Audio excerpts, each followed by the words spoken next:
والدین کی بھی ڈیوٹیز رکھی نہیں وہ رکھیے سر، ہمارے کہ مکمل ایک ضابطہ حیات ہے، مکمل ضابطہ دیکھیں حیات سیرت ہے۔ بچوں کی بھی رسپانسبلٹیز ہیں لیکن والدین کی بھی ڈیوٹیز ہیں، ان کی بھی رسپانسبلٹیز ہیں، تو دونوں نے مل کے ایک مکالماتی فضا میں، یعنی کہ یہ نہیں ہے کہ آپ جبر بھی تو نہیں ہے نا، کہ جب تک آپ فزکس میں جو نا وہ 80-90% نمبر نہیں گرے میں تجھے روٹی نہیں دوں گا۔ میں نے ایسے پیرنٹس دیکھے ہیں کہ آپ کو روٹی تب ملے گی جب آپ جو نا وہ 90% نمبر آپ آئیں گے تو آپ آج کے ٹیسٹ میں آئیں گے، تو یہ کیا بات ہوئی، یہ کیا بات ہوئی؟ اور یہ دوسری بات یہ ہے کہ یہ کس نے طے کر دیا ہے کہ جو فرسٹ آنے والا بچہ ہے وہ ہی زندگی بھر خوش رہے گا؟ یہ کس نے طے کیا ہے؟ یہ فارمولا تو ہے ہی نہیں، ایگزسٹ نہیں کرتا۔ خوشی کے جو مواقع ہیں یا خوشی کی جو شرائط ہیں، خوش رہنے والی زندگی ہے نا، کہ مسرت کے جو خوشی کے جو شرائط ہیں یا اس کا جو کیا کہنے اجزائے ترکیبی، وہ صرف ڈگری نہیں ہے یا اچھے نمبر نہیں ہے، اس میں اور بہت سارے آپ کے رشتہ داروں کے ساتھ آپ کا سلوک، آپ کے دوستوں کے ساتھ آپ کی اشتراکات، آپ کی گفتگو، آپ کے ہے نا بہت کچھ ہے اس میں، آپ کے بچے بھی ہیں، بہن بھائی ہیں، سارے کچھ ہے اس میں شامل ہے۔ صرف یہی نہیں ہے کہ آپ ایک اچھی ڈگری میں آپ 90% لے گئے۔ اور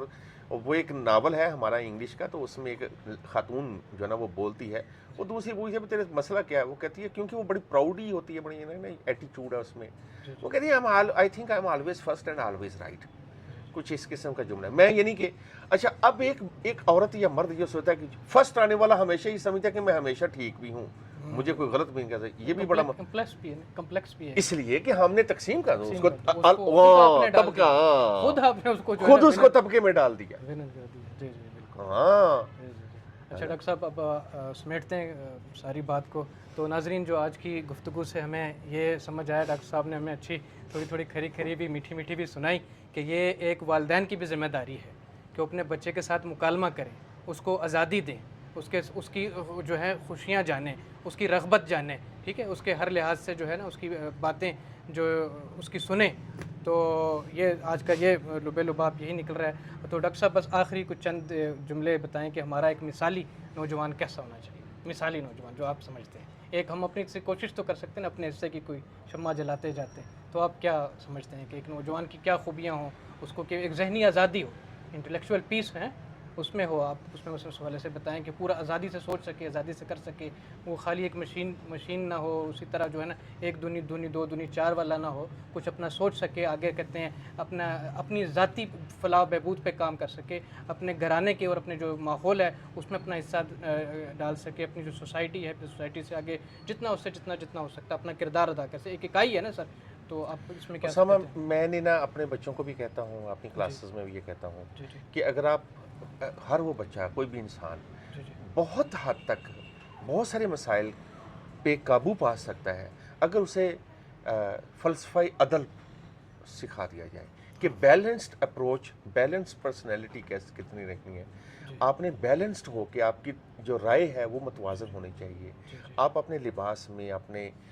اپنی پڑھائی میں، اپنی جستجو میں، اپنے معاملات میں، لین دین میں بیلنسڈ اپروچ، یعنی عدل کریں، آپ انصاف کے ساتھ رہیں، انصاف یعنی پولیٹیکل ٹرم میں نہیں، انصاف کے ساتھ عدل یعنی کریں کہ آپ بیلنسڈ ہو کے، یعنی کہیں بھی آپ ایکسٹریمسٹ نہ رہیں اور نہ کہیں اتنے سست رہیں کہ نہ اتنے تیز ہوں کہ آپ اتنی دور چلے جائیں کہ آپ کے ساتھ والے بہت پیچھے رہ جائیں، اور اتنے پیچھے، اتنے سلو بھی نہ رہیں کہ وہ آپ سے اتنے دور چلے جائیں کہ آپ پیچھے رہ جائیں، درمیانی سی آپ اپروچ رکھیں۔ میں نے تو اپنی زندگی میں یہی دیکھا ہے۔ اور دوسرا یہ ہے کہ مکالمہ لازمی کریں، یعنی ہاں بہت ایسے سوالات ہوتے ہیں جو مجھے ضرورت ہے کہ میں آپ سے پوچھوں کہ اسامہ، زندگی کا ایک مسئلہ ہے تو اس میں کے بارے میں آپ کی کیا رائے ہے۔ کچھ بھی پریکٹیکل سٹیپ لینے سے پہلے 2-4 ماہرین کی رائے لینا بہت ضروری ہے۔ تو یہ مکالمہ کریں، مکالمہ کرنے سے بہت مسائل حل ہوتے ہیں۔ تیسرا ایک چیز جو ساتھ میں کہوں گا، وہ ہمارے اقبال، ہمارے دانشور، بہت اور بھی دانشور، کہ جو آپ کے پاس فکری تحرک ہے وہ رکھیں۔ فکری تحرک یعنی فکری تحرک کسے کہتے ہیں؟ یہ کب آئے گا؟ جب آپ نے فلسفہ پڑھا ہوگا، جب آپ نے معاشرتی اور سماجی علوم پڑھے ہوں گے، جیسے آپ کا اپنا فلسفہ تعلیم یعنی your own philosophy of education آپ کی واضح ہوگی، کیٹیگوریکلی واضح ہوگی آپ کی کہ میں کیوں پڑھ رہا ہوں، میں اپنے بچوں کو کیوں پڑھا رہا ہوں۔ جس معاشرے میں علم برائے نوکری ہو جائے گی، وہاں پر آپ اس قسم کے فلسفے کی یا جو فکری اور ثقافتی تحرک ہے وہاں سوال ہی نہیں پیدا۔ جب یہ ہو جائے کہ میں نے پڑھا نوکری کے لیے، اس کے بعد کتابیں، ہر بچے کو، اگر یہاں بچے اسٹوڈنٹ سن رہے ہیں اور ایون ٹیچرز ہمارے دوست سن رہے ہیں، میری سب سے یہ گزارش ہے کہ اپنے گھروں میں اپنی شناخت کتاب بنائیں، اپنے ہر گھر میں ایک شیلف چھوٹا سا یا بڑا ہو، اس میں کم از کم، یہ میرے جتنے بھی جاننے والے ہیں موجود ہیں، کم از کم 100 بکس آپ کا ایک شیلف آپ کے پاس ہونا چاہیے، یعنی 50 بکس ایک طرف، 50 بکس دوسری طرف ہوں۔ وہ آج نہیں، کل نہیں، پرسوں آپ کے بچے نہیں، بھتیجے، مانجیا، بھانجے، کوئی نہ کوئی پڑھے گا ضرور۔ بالکل، ہاں، اور یہ آپ کی آئیڈینٹی ہے۔ بالکل سر، ٹھیک ہو گیا؟ بالکل، بہت شکریہ ڈاکٹر صاحب، آپ نے بہت اچھا جو ہے اس پہ تبصرہ کر دیا ہے، کفایت کرتا ہے، یعنی کہ جو اس میں اگر ہم اس میں کریں، ڈاکٹر صاحب نے اعتدال کی بات کی ہے، توازن کی بات کی ہے، مستقل مزاجی کی بات کی ہے، ایک سوچ کی بات کی ہے کہ انسان کو فکری آزادی کی بات کی، ٹھیک ہے، مکالمے کی بات کی ہے، سوال اٹھانے کی بات کی ہے، اور زندگی کے فلسفے کو سمجھنے کی بات کی ہے، اور تعلیم کی اہمیت کے حوالے سے بات کی۔ آخری ڈاکٹر صاحب نے کتاب کے حوالے سے کتاب کی اہمیت سے علم کے ساتھ وابستہ رہنے کی بات کی ہے۔ تو ڈاکٹر صاحب بہت شکریہ آپ کا، آپ نے اتنا وقت دیا، آپ نے سیر حاصل گفتگو کی، صحیح ہمارے سامعین کو بھی ایک اپنے اچھا ٹف ٹائم دیا، سب کو اپنے تئیں ایک سوچنے کا، اور